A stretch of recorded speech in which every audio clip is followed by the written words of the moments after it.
Hi there, Ronnie here, coming at you with a video. I haven't really done an RPG video for a while. Apologies for that. Uh, Obviously, other stuff has taken over. Speaking of other stuff, things have been happening in games lately that I've been running or have run in the past that have sort of come to a head. I'm not going to go into the specifics of them because they're not relevant to the point I'm going to make, although they are examples of them. There is I think, an ideology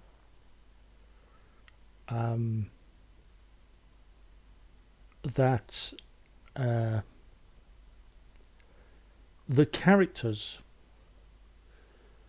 because they are the focus of a story, they're the main characters of the story, and that it's meant to be a game, that the characters can do whatever they like, and that's fine.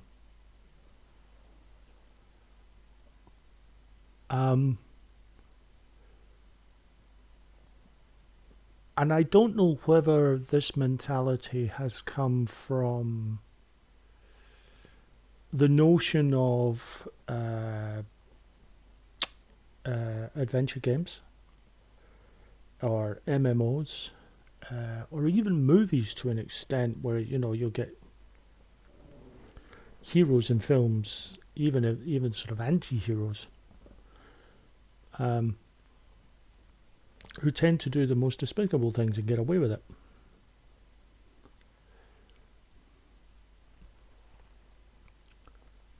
And I've never believed that. I've never agreed with it, and I don't agree with it. Now, as a GM, I think it's absolutely right that you do not curtail players, the player characters, from doing anything. The only curtailment you can really do, realistically, is logical curtailment.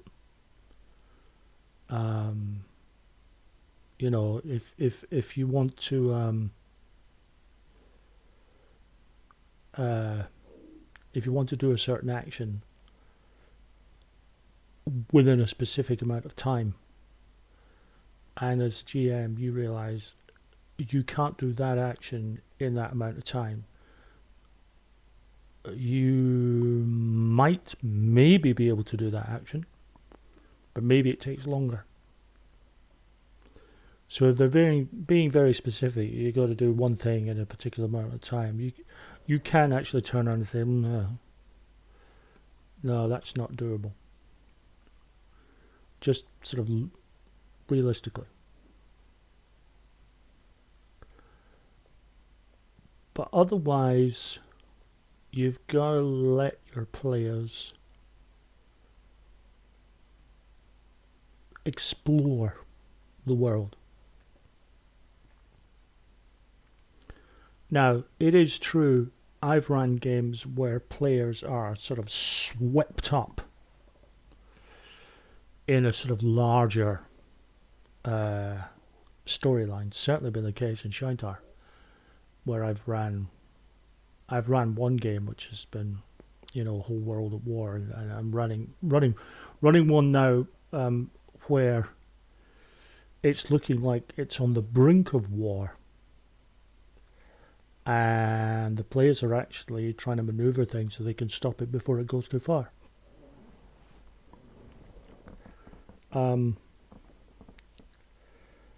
And certainly you can have sort of sweeping games of interest. I mean, we played, wonderfully played, I say wonderfully played, I said we played in a wonderful campaign of Massive Nyarlathotep for Call of Cthulhu.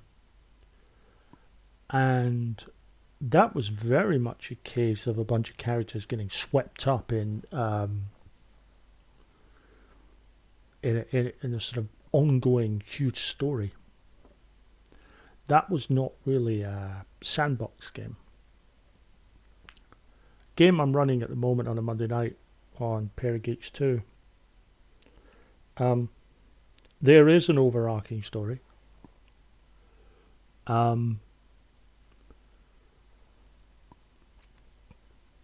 And things are happening.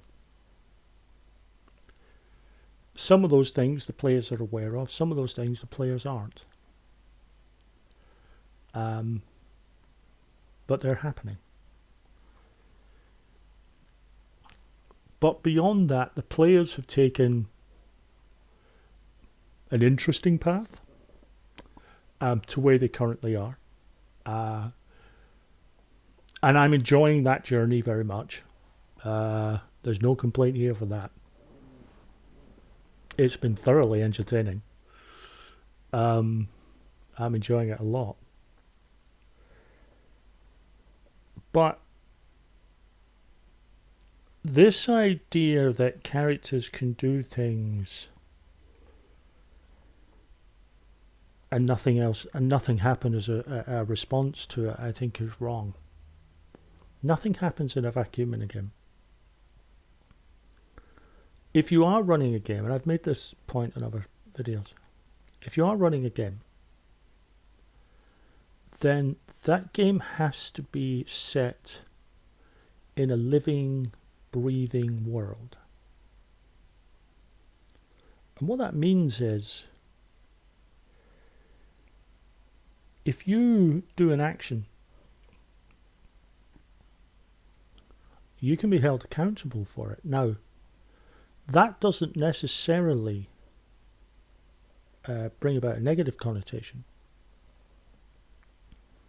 although it can. My players in my Shinetide game on a Thursday,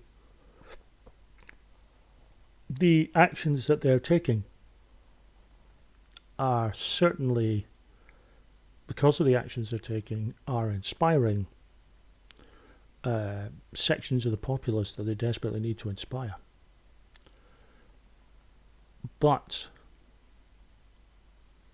the opposition are taking note. They've seen this and they've started to up their game a bit. Again, things are happening the players don't quite know about. And I've mentioned this before about the what I call the Truman Show mentality of games, and I get really annoyed by it. There's this mentality that unless your player characters are there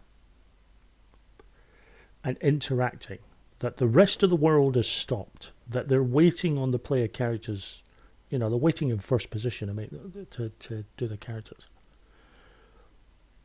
No, the world is living, breathing, moving, heading on. People have plans. People are working there every day. The forces of good have plans. The forces of evil, for want of a better expression, have plans. Some of those plans may involve the player characters. Some of them won't. Some of them may happen and the player characters walk into them and change those plans.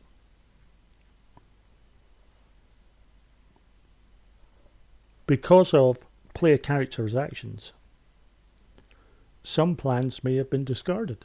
Some plans may have been brought forward. Some plans may have been, okay, we need to do that, but we need to go a bit bigger because these guys are kicking us.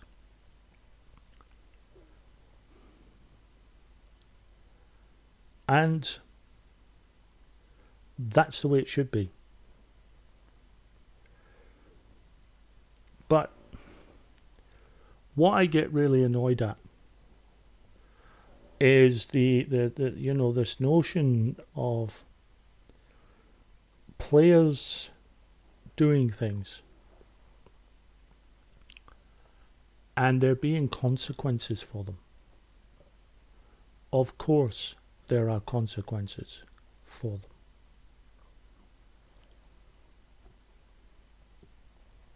If you save a town, townspeople are going to love you. Bad guys you just thwarted, they're not going to love you so much. So there will be a response. Obviously there's a positive response for the townspeople, but there will be a negative response as well from the other side.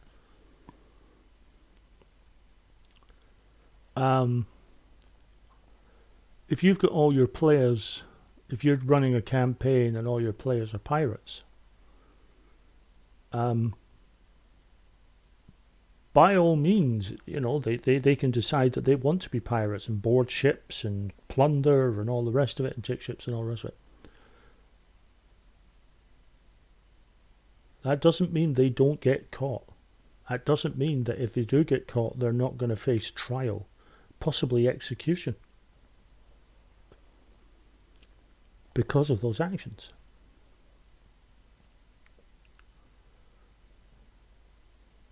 And it's not personal. It's the measured response. Now, certainly GMs can make it personal, and they shouldn't. And I certainly don't. But you have to ensure that if players do something, and this comes back to not curtailing, don't curtail them. Certainly, maybe explain, you're going to have, you do that action, you're going to have authorities breathing down your neck. And if they decide they're going to do it, not a lot you can do. There really isn't a lot you can do at that point. All you can do is have the world and the laws and everything else dictate the response. And the response has to be measured to the action, the Newton's third law. For every action there's an equal and opposite reaction. And the GM is there as much as anything to ensure Newton's third law happens properly.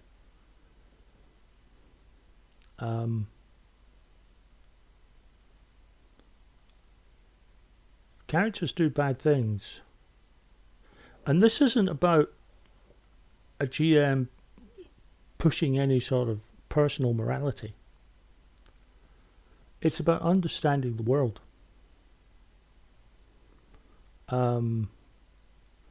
Even if that morality goes against your own.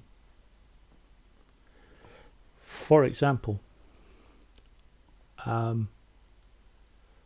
favourite game, Falkenstein, is set, albeit it's an alternate Victorian fantasy, but it is still set in Victorian times. They had some very funny views on women. They had some really funny views on, shall we say, non-heterosexual couples. In fact, it was bloody illegal. You could be imprisoned for it. Now, do I agree that gay people should be imprisoned? Of course not.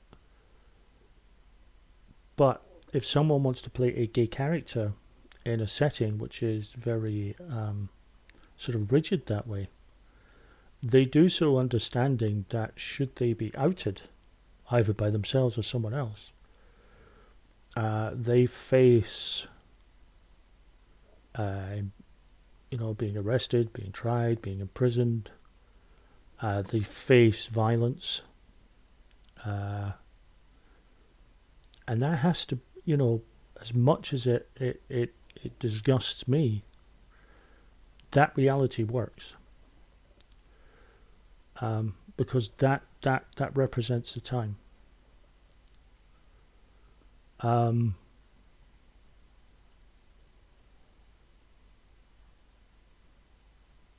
So it's Give your players freedom, by all means. But not freedom from consequence. Don't let players run roughshod where they can get away with anything. Or because they're players, they can get away with things. The town, the country, the world, the universe that they're in might have other ideas. They might ultimately hold them to account. And as I say, it should never be personal from a GM. Ever. Never, ever, ever.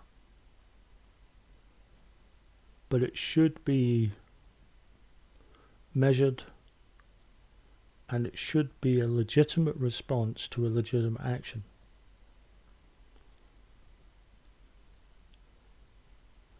Yes, it's a game.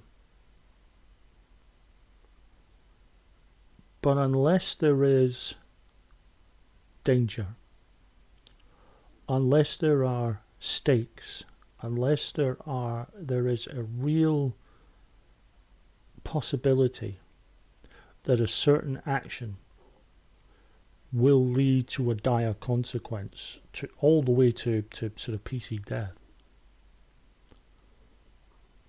then you're not really playing a game.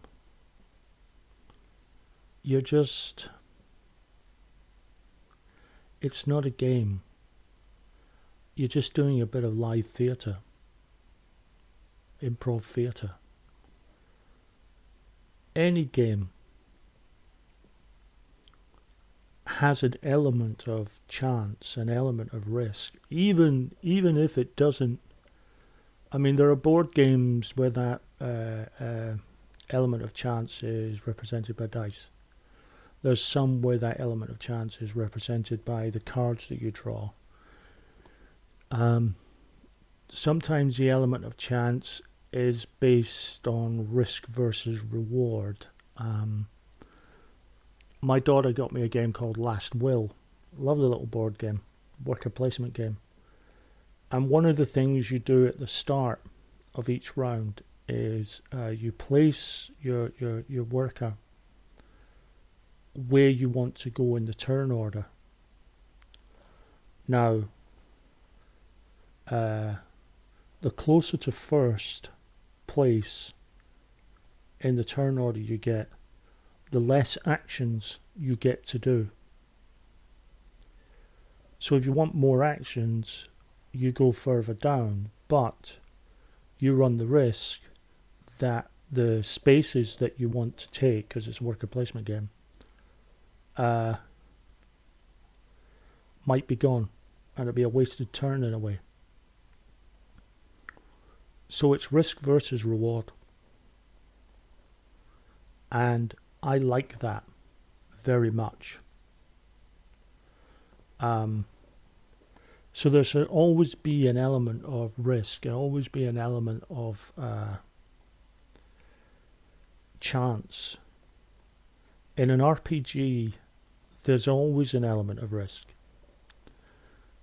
The vast majority of RPGs use dice as a way of representing that chance.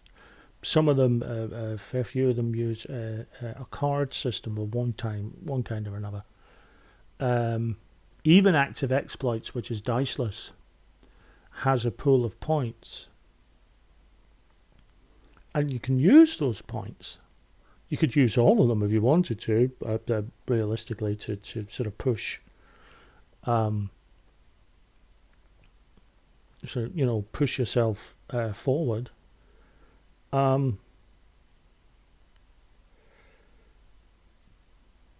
But they're finite, and they don't replenish. They won't replenish up until like the next scene, and you may need more points for later on in that scene. So again, there's a risk versus reward element to running active exploits. And that's the way it should be. There should always be an element of risk. There should always be the possibility of a character dying. I know some people really enjoy the idea that it's a huge story, and it is. It is. It's a heroic story. And I personally love it when players get together and their characters come up against genuine threats, and they start to think round corners and start thinking about different ways of doing things. I love that.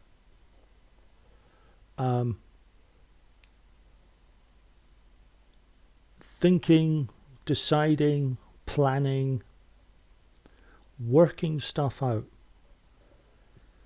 And at the end of the adventure, if they've all survived because of a combination of the right roll from them at the right time, a bad roll from the GM in opposition at the right time for them, and good planning, which has helped sort of mitigate and aided in those moments of chance in their favour.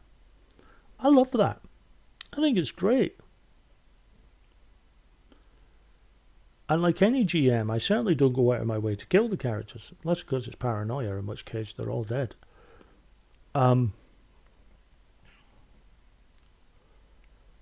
But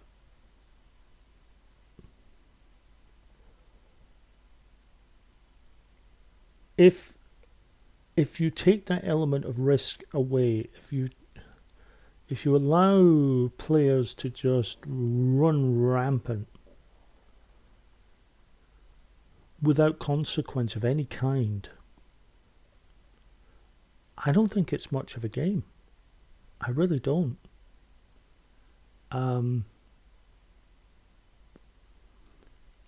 And, you know, after 30 odd years of doing this stuff, I don't want to run games like that. So as I say, I'm all for letting, you know, giving players enough rope to hang themselves.